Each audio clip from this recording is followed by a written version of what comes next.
Road two நேரோ engineering impossible.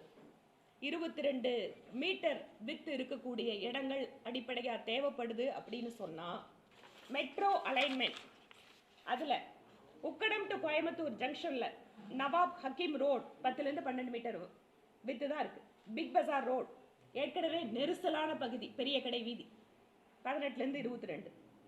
அதே போல் கோயம்புத்தூர் ஜங்ஷன்லேருந்து நீங்கள் Ramakrishna Mills old post office road 7லேருந்து 10 தான்.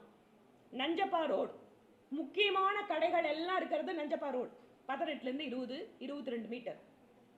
இந்த மாதிரி ஒரு ஃபால்ட்டான என்ஜினியரிங் இம்பாசிபிள் அந்த இடத்துல ஒரு மெட்ரோ போடணும் அப்படின்னு சொன்னால் நம்ம பெரிய கடை வீதியில் இருக்கிறவங்க, நஞ்சப்பா வீதியில் கடை வச்சிருக்கிறவங்கெல்லாம் அவங்க கடை இடிச்சுட்டு போகிற மாதிரி ஒரு பிளானை தமிழ்நாடு கவர்மெண்ட் கொடுத்துருக்காங்க. அப்போ எத்தனை பேர் அவங்களோட வாழ்வாதாரத்தை இழக்க போகிறாங்க? கோயம்புத்தூரில் முக்கியமாக இருக்கக்கூடிய பகுதிகள் இருக்கக்கூடிய கடைகள் எல்லாம் இடிச்சு தள்ளுற மாதிரி ஒரு ரிப்போர்ட்டை சென்ட்ரல் கவர்மெண்ட்டுக்கு ஸ்டேட் கவர்மெண்ட் அனுப்புகிறாங்க.